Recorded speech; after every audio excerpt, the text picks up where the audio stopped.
తిరుమలలో రీల్స్ చెయ్యొద్దు అని అన్నారంటే వేరే దేవాలయాల్లో చేయండమ్మా అని కాదు. కొంతమంది పిచ్చి చేష్టలు ఎలా చేస్తున్నారని అంటే తిరుమలలో వద్దన్నారు కదా అని చెప్పేసి ఇంకెక్కడ వేరే దేవాలయాలకు వెళ్ళినా సరే పిచ్చి పిచ్చి ఫోక్ డ్యాన్సులు అంటూ సినిమా పాటలు ఇలాంటివన్నీ కూడా రోడ్లపైన డ్యాన్సులు చేస్తున్నారు. కొంచెమైనా ఇంకిత జ్ఞానం ఉండాలి కదండి. మనం హిందువులం అయినప్పుడు మన భగవంతుడి దగ్గరికి వెళ్ళి మనం ఈ రకంగా పిచ్చి డ్యాన్సులు వేసి మన భగవంతుడిని అవమానిస్తే ఏంటి అర్థం చెప్పండి. నేను ఒక అమ్మాయి శ్రీశైలం వెళ్ళి అక్కడ రోడ్లపైన ఫోక్ డ్యాన్స్ పాటకి డ్యాన్స్ వేసి ఒక రీల్ని తీసుకుంది. ముక్కా చుక్కా అని అంటూ ఆ పాటతోటి డ్యాన్స్ వేసింది. అందరూ కూడా పిచ్చి పిచ్చి కామెంట్లు పెట్టి ఇష్టం వచ్చినట్టు తిట్టారు.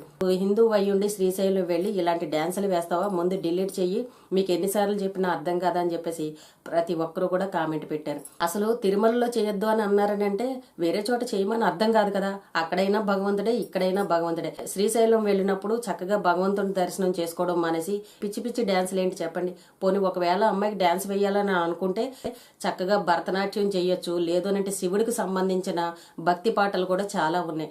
అలాంటి వాటికి డ్యాన్స్ వేసినా సరే అందరూ మెచ్చుకుంటారు కదా. అక్కడికి వెళ్ళిన తర్వాత అలాంటి మంచి పాటలు ఎందుకు గుర్తురావో అర్థం కాదు. అన్ని కోతి డ్యాన్సులు, కుక్క డ్యాన్సులు ఇవే అక్కడికి వెళ్ళిన తర్వాత గుర్తొస్తాయి. పైగా నిన్న సోషల్ మీడియాలో ఆ అమ్మాయి రీల్ అంతా వైరల్ అయింది. అందరూ ఇష్టం వచ్చినట్టు తిట్టారు. నిన్న మళ్ళీ ఒక రీల్ను పోస్ట్ చేసి అంటుంది, నేను ఎక్కడా కూడా పొట్టి పొట్టి బట్టలు వేసుకోలేదు, చక్కగా సాంప్రదాయబద్ధంగా నేను చీర కట్టుకుని డ్యాన్స్ వేశాను, అందులో తప్పేముంది, గుడి లోపల నేను డ్యాన్స్ వేస్తే తప్పు పట్టాలి కానీ గుడి బయట అది కూడా రోడ్డు పక్కన నేను డ్యాన్స్ వేస్తే తప్పేంటి అని ఈ రకంగా మళ్ళీ ఇంకొక రీల్ పెట్టింది. చూడండి, గుడి లోపలైనా గుడి బయట అయినా సరే ఆ కొండ, శ్రీశైలం కొండ అనేది అంతా కూడా భగవంతునికి సంబంధించిందే కదా. మరి అలాంటప్పుడు గుడి లోపల ఏంటి, గుడి బయట ఏంటి, మనకి కొంచెం ఇంకిత జ్ఞానం ఉండాలి కదా. అక్కడ వేశాను ఇక్కడ వేశానని ఇలాంటి లెక్కలు చెప్తారు. మన హిందువులు అయినప్పుడు ఒక్కసారి ఇది వద్దు అని అన్నప్పుడు మన భగవంతుడికి మనం రెస్పెక్ట్ ఇవ్వాలి. అంతేగాని ఒకరి చేత చెప్పించుకునే విధంగా ఎందుకు ఈ రకంగా చేస్తారు చెప్పండి. ఇది తప్పమ్మా, భగవంతుడి దగ్గర ఇలా చేయకు అని చెప్పేసి మనల్ని ఒకళ్ళు వచ్చి ప్రశ్నించాలా, ఒకళ్ళు బ్యాడ్గా కామెంట్ చేయాలా చెప్పండి. మన భగవంతుడికి మనం రెస్పెక్ట్ ఇస్తున్నాం. ఒకరి చేత మనం కామెంట్ చేయించుకోవాల్సిన అవసరం లేదు. పైగా అమ్మాయి అంటుంది, గుడిలోకి వెళ్ళేటప్పుడు మాత్రం ఫోటోలు వీడియోలు తీయొద్దని ఫోన్లు తీసేసుకుంటారు, గుడి బయటకు వచ్చేటప్పుడు మళ్ళీ ఫోన్లు తిరిగిస్తారు. అంటే అక్కడ ఫోన్ ఇచ్చారు అని అంటే అక్కడ అన్ని తీసుకోవచ్చు అనే కదా అర్థం అని చెప్పేసి మళ్ళీ ఇలాంటి పిచ్చి కోసలు వేస్తుంది. ఏమన్నా కొంచెమన్నా అర్థం ఉందా చెప్పండి. మన భగవంతుడికి మర్యాద ఇవ్వండిరా బాబు అని అంటే ఇన్ని ప్రశ్నలు వేస్తారా? అస్సలు అర్థం ఉందా కొంచెమన్నా? మిగిలిన మతాల వారిని చూడండి, ఎవరైనా ఇలాంటి పిచ్చి పిచ్చి డ్యాన్సులు వేస్తున్నారా? వాళ్ళని చూసి కూడా కొంచెం కూడా జ్ఞానం లేదు. పైగా ఇవన్నీ చెప్పేసిన తర్వాత లాస్ట్లో చివరిగా ఏమంటుంది అని అంటే, నేను చేసింది తప్పు అయితే కనుక క్షమించండి, ఇంకొకసారి ఈ తప్పుని చేయను అని చెప్పేసి నన్ను క్షమించండి చివరిగా ఈ మాట మాట్లాడింది. అసలు భగవంతుడి దగ్గరికి వెళ్తున్నామని అంటే దృష్టి భగవంతుడి పైన పెట్టడం మానేసి రీల్స్ కోసమే వీళ్ళు ఇలాంటి ప్లేసులకు వెళ్తున్నారేమో అని కూడా నాకు అనిపిస్తుంది.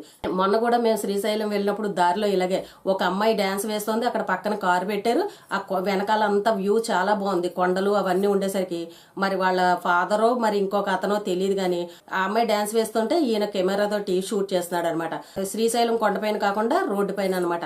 అంటే చూడండి, రీల్స్ కోసమే వీళ్ళు దేవుడి దగ్గరికి వెళ్తున్నట్టు అనిపిస్తుంది అక్కడ చూస్తుంటే. కానీ భలే విచిత్రంగా అనిపించింది. చిన్న పాపను పెట్టి అక్కడ డ్యాన్సులు వేస్తూ వీళ్ళు షూట్ చేస్తున్నారు. మరి అది ఏ సోషల్ మీడియాకి సంబంధించిన వాళ్ళో తెలియదు కానీ ఇలాంటివి కూడా చేస్తున్నారు. పైగా కొండపైకి వెళ్ళి కొండపైన రోడ్డు పక్క చేశాను నేను, ఈ షాప్ ముందర చేశాను, లేదంటే గుడి బయట చేశాను అని ఇలాంటి మాటలు ఎందుకు చెప్తారు చెప్పండి. మన భగవంతుడికి మనం మర్యాద ఇచ్చుకుంటున్నాం అంతే. అది ఒకళ్ళ చేత ప్రశ్నించుకునే విధంగా ఉండకూడదు.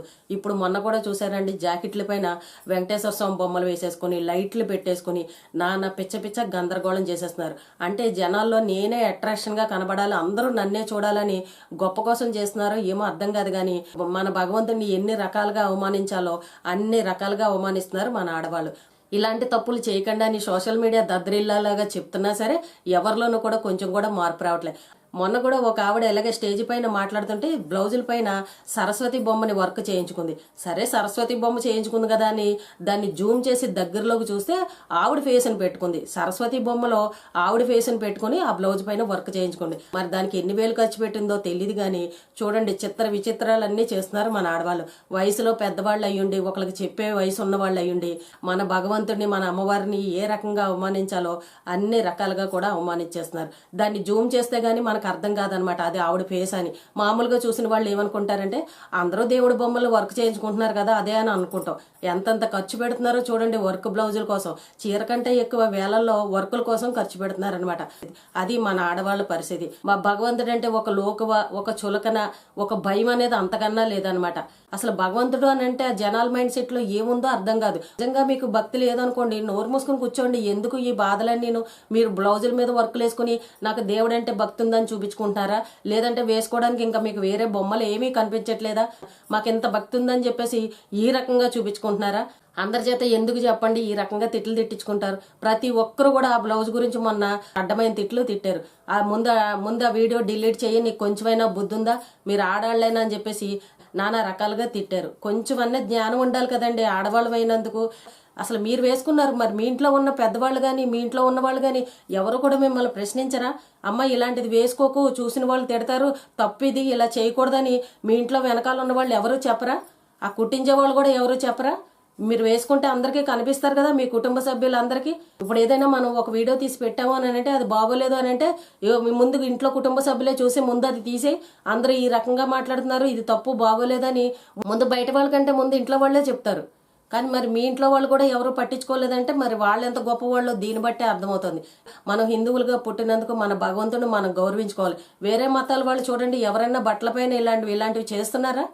అంటే మన వాళ్ళు చేసేవి పిచ్చి చేష్టలు అనమాట. ఎందుకు చేస్తారో అర్థం కాదు. అసలు భగవంతుడు అంటే భయం లేదు, గౌరవం లేదు, మర్యాద లేదు. ఎవరు ఇష్టం వచ్చినట్టు వాళ్ళు చేసేస్తున్నారు. పైగా మళ్ళీ మేము హిందువులం అని చెప్తారు. తిరుమలలో ఇలాంటి పిచ్చి రీల్స్ చేయకండి అని చెప్పేసి మొన్న ప్రసాదాల గురించి అయినప్పుడే మొత్తం సోషల్ మీడియా అంతా దద్దరిల్లింది. మళ్ళీ ఇప్పుడు వెళ్ళి ఆ అమ్మాయి శ్రీశైలంలో చేసింది అని అంటే అర్థం ఏంటి చెప్పండి? అమ్మో, దేవాలయాల దగ్గర మనం చేయకూడదన్న ఆలోచన ఉండాలి కదా. తిరుమలలో వద్దు అని అన్నారంటే మీరు శ్రీశైలంలో చేసుకోండి, అన్నవరంలో చేసుకోండి, సింహాచలంలో చేసుకోండి, చిన్న తిరుపతిలో చేయండి, ఇంకెక్కడైనా చేసుకోండి, తిరుమలలో చేయొద్దని కాదు అక్కడ అర్థం. మన హిందూ దేవాలయాలు ఎక్కడికి వెళ్ళినా కూడా ఇలాంటి పిచ్చి డ్యాన్సులు వేయొద్దు అని, ఇలాంటి పిచ్చి రీల్స్ తీయొద్దు అని, వెంకటేశ్వర స్వామి దగ్గర వేయొద్దు అని అన్నారంటే శివుడి దగ్గర వేయమని కాదు అక్కడ అర్థం. కొంచెమైనా ఆలోచించండి. ఏ దేవాలయానికి వెళ్ళినా సరే మనం హిందువులు అయినప్పుడు మన భగవంతుడికి మనం రెస్పెక్ట్ అనేది ఇవ్వాలి. అక్కడ ఏదైనా మంచి విశేషాలు ఉంటే చక్కగా షాపింగ్ కానీ ఏదైనా వస్తువులు కొనుక్కున్నప్పుడు అలాంటివి ఏదైనా ఉంటే చూపించండి, ఎవరికైనా ఉపయోగపడుతుంది. అంతేగాని మీరు అక్కడికి వచ్చి సినిమా డ్యాన్సులు, ఫోక్ డ్యాన్సులు అని అంటూ రీల్స్ చేయడం, మళ్ళీ నేను రోడ్డు మీద చేశాను, గేట్ దగ్గర చేశానని ఇలాంటి పిచ్చి పిచ్చి మాటలు చెప్పడం ఇలాంటివి మానేయండి. చెయ్యాల్సినవన్నీ చేసేస్తారు, మళ్ళీ లాస్ట్కి వచ్చి తప్పు అయిపోయింది, మమ్మల్ని క్షమించండి, నేను ఇలా అనుకోలేదు అలా అనుకోలేదని మళ్ళీ వీడియోలు చేసి పోస్ట్ చేస్తూ ఉంటారు. ఏమన్నా అర్థం ఉందా చెప్పండి? ఆ ఊరు ఈ ఊరు అని కాదు, ఏ ఊరు వెళ్ళినా ఎక్కడికి వెళ్ళినా మన భగవంతుడి దగ్గరికి మనం వెళ్ళినప్పుడు దృష్టి అంతా మన భగవంతుడి మీద పెట్టి చక్కగా దర్శనం చేసుకోండి. మీకు ఏమైనా అక్కడ ఉపయోగపడే ఉంటే కనుక అలాంటివి రీల్స్ తీసుకోండి. కానీ పిచ్చి పిచ్చి కోతి డ్యాన్సులు వేయడం, వెకిలిగా నవ్వడాలు, ప్రసాదాల గురించి మాట్లాడాలు, పొట్టి బట్టలు వేసుకోవడాలు అని అసలు ఇలాంటివి ఏది కూడా చేయొద్దు. ఇప్పుడు శ్రీశైలం అన్నప్పుడు ఆ కొండపైన అంతా కూడా భగవంతునికి సంబంధించిందే, అదంతా దేవస్థానానికి సంబంధించిందే కదా. చేయాల్సినవన్నీ చేసేస్తారు, మళ్ళీ తప్పు అయిందని చెప్తారు. ఎవరికి చెప్తున్నారండి మీరు క్షమాపణ? జనాలకు చెప్తున్నారా, మీరు భగవంతుడికి చెప్తున్నారా? మీరు క్షమాపణ చెప్పాల్సింది జనాలకు కాదు, భగవంతుడికి చెప్పండి. స్వామి, నేను నీ దర్శనానికి వచ్చాను, ఇలాంటి తప్పు చేశాను, ఇంకొకసారి ఎప్పుడు ఇలాంటి తప్పు చేయను, నన్ను క్షమించు అని చెప్పేసి స్వామివారికి నమస్కారం చేసుకోండి. మీరు చేసేవన్నీ తప్పులో ఒప్పులో భగవంతుడికి తెలియదా? మనం ఏం చేస్తున్నాం అనేది ఒళ్ళు దగ్గర పెట్టుకుని చేయండి. ఇంట్లో పిల్లలు ఏదైనా చేస్తున్నారు అని అంటే అమ్మ ఇది తప్పు, ఇలా చెయ్యొద్దు అని వెనకాల ఉన్న పెద్దవాళ్ళు కూడా కొద్దిగా చెప్పండి. హిందువులు ఎవరైనా సరే స్వామివారి దర్శనానికి వెళ్ళినప్పుడు చక్కగా దర్శనం చేసుకోండి రండి, తప్ప ఇలాంటి పిచ్చి పిచ్చి డ్యాన్సులు వేసి సోషల్ మీడియాలో ట్రోల్ అవ్వకండి.